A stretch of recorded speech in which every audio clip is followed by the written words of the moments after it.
अस्सलामुअलैकुम। SMTV global के साथ मैं हूँ आमना अनफाल। सबसे पहले न्यूज़ हेडलाइंस।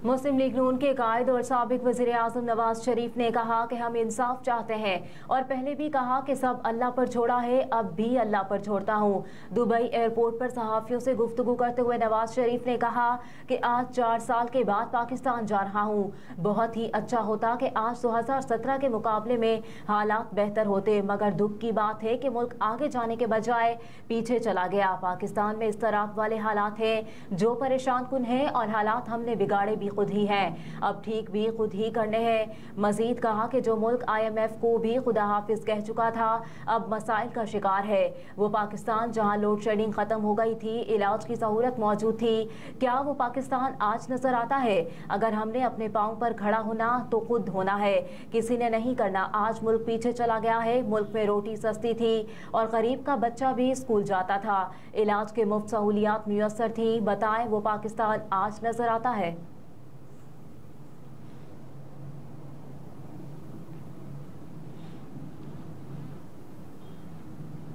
लाहौर में नून लीग का जलसा, पुलिस ने ट्रैफिक प्लान जारी कर दिया। ट्रैफिक प्लान के मुताबिक पार्क के दाखिली और खारजी रास्तों समेत गिरदोनवाह में इजाफी नफरी तैनात होगी।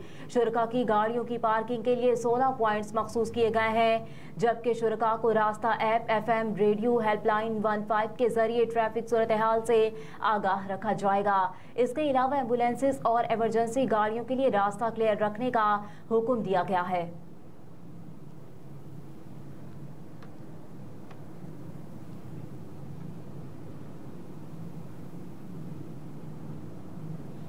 मीनार पाकिस्तान पर जलसा, नून लीग का 40,000 कुर्सियां लगाने का दावा। मीनार पाकिस्तान ग्राउंड में मुस्लिम लीग नून का जलसा। मीनार पाकिस्तान ग्राउंड में 1,30,686 स्क्वायर फीट जगह पर जलसे के इंतजाम किए गए हैं। मुस्लिम लीग नून की जानिब से 40,000 कुर्सियां लगाने का दावा किया गया है।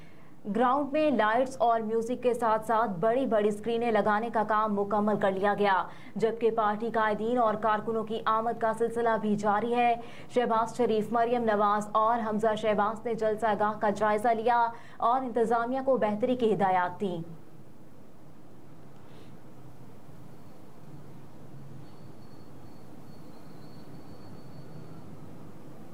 नवाज शरीफ की मीनार पाकिस्तान पर तकरीर के हवाले से सीनियर क़यादत से मुशावरत मुकम्मल। ज़राए के मुताबिक नवाज शरीफ ने अपने खिताब के हवाले से पार्टी की सीनियर क़यादत के साथ गुफ्तगू की। ज़राए का कहना है कि मुशावरत के अमल में शहबाज शरीफ, मरियम नवाज, हमजा शहबाज, मलिक अहमद खान, इरफान सिद्दीकी और एहसन इकबाल शामिल थे। ज़राए ने बताया कि नवाज शरीफ का खिताब तकरीबन 45 मिनट पर मुहीत होगा।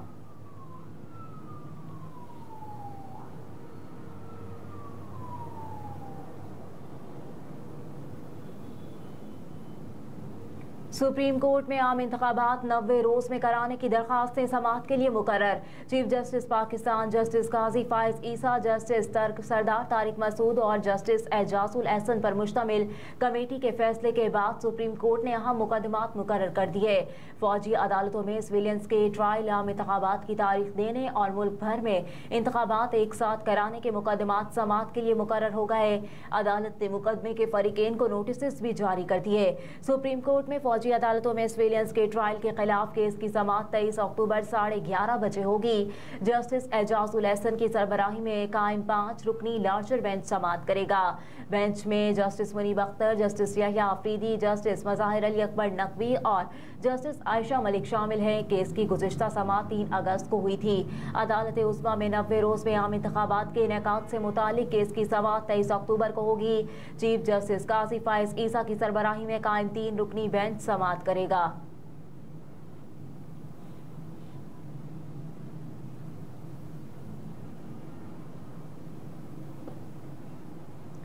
मेयर कराची मुर्तजा वहाब इब्राहिम हैदरी की यूसी से बिला मुकाबला चेयरमैन मुंतखब। सिंध लोकल गवर्नमेंट एक्ट के तहत बराह रास्त मेयर बनने पर उम्मीदवार को 6 माह में यूनियन काउंसिल का इलेक्शन लड़ना पड़ेगा। चेयरमैन जिला काउंसिल बनने की सूरत में भी उम्मीदवार को 6 माह में यूनियन काउंसिल का इलेक्शन लड़ना पड़ता है। मेयर कराची मुर्तजा वहाब बराह रास्त मेयर मुंतखब हुए थे और अब वो इब्राहिम हैदरी टाउन की यूनियन काउंसिल से बिला मुकाबला चेयरमैन मुंतखब हो गए। मुर्तजा वहाब के चेयरमैन यूनियन काउंसिल मुंतखब होने का नोटिफिकेशन इलेक्शन कमीशन जारी करेगा।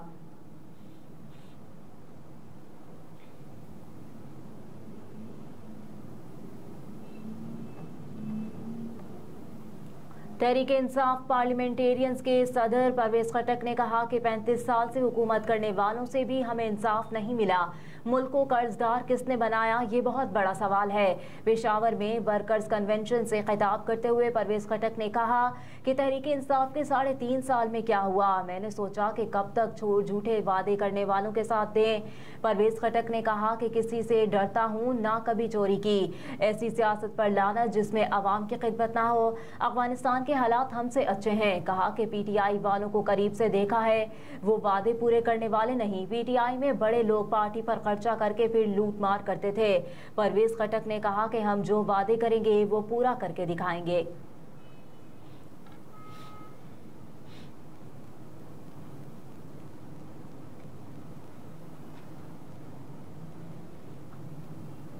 निगरान वज़ीर आज़म का फ़लस्तीनी सदर का फ़ोन गज़ा की मौजूदा सूरत हाल पर तबादला ख्याल किया। टेलीफोनिक राब्ते में निगरान वज़ीर आज़म अनवारुल हक काकर ने सदर महमूद अब्बास से फ़लस्तीन की मौजूदा सूरत हाल पर गुफ्तगू की। निगरान वज़ीर आज़म ने इसराइली फ़ौज की गज़ा के अस्पतालों पर बमबारी की शदीद मज़म्मत करते हुए कहा कि आलमी बरादरी खूनरेज़ी रोकने के लिए इसराइल पर जोर दे। अनवारुल हक काकर ने कहा कि आलमी बरादरी बिलखुसूस अक़वाम मुत्तहिदा बहरान के हल के लिए इक़दाम करे। मज़ीद कहा कि 2 रियासती हल पर मबनी तनाज़ा फ़लस्तीन के मुनसिफ़ाना हल के अज़्म का भी इआदा किया। इसके अलावा दोनों रहनुमाओं ने इंसानी इमदादी की फराहमी के लिए गज़ा की नाकाबंदी हटाने पर भी जोर दिया। दूसरी जानिब फ़लस्तीनी सदर महमूद अब्बास ने फ़लस्तीनी अवाम की हिमायत पर पाकिस्तान का शुक्रिया अदा किया।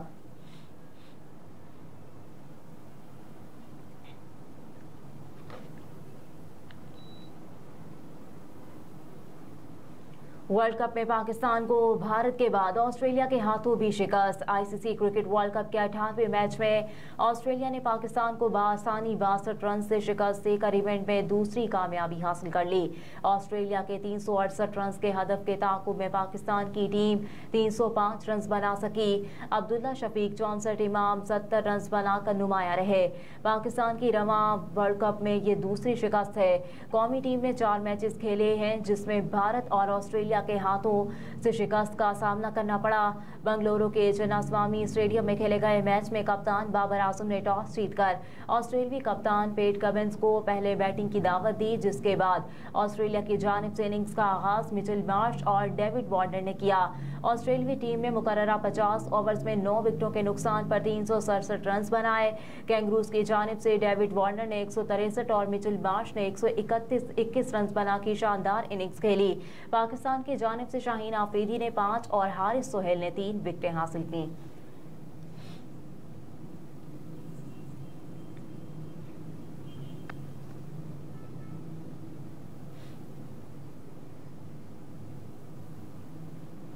हमास के हमलों का मकसद सऊदीया इसराइल ताल्लुकात मामूल पर लाने का अमल सबूताज करना था।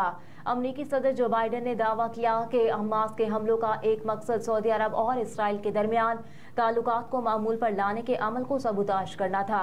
चंदा जमा करने की एक तकरीब से खिताब करते हुए जो बाइडन ने कहा कि हमास को पता था कि वो जल्द ही सऊदी क़यादत के साथ अमरीकी ख़वातीन को रिहा कर दिया है।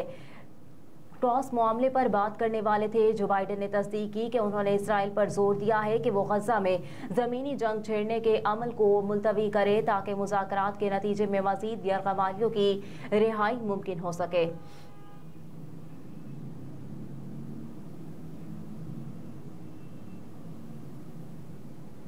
हेडलाइंस आप जान चुके। इसके साथ ही न्यूज़ स्टूडियो से फिल वक्त इतना ही। आप देखते रहिए SMTV ग्लोबल।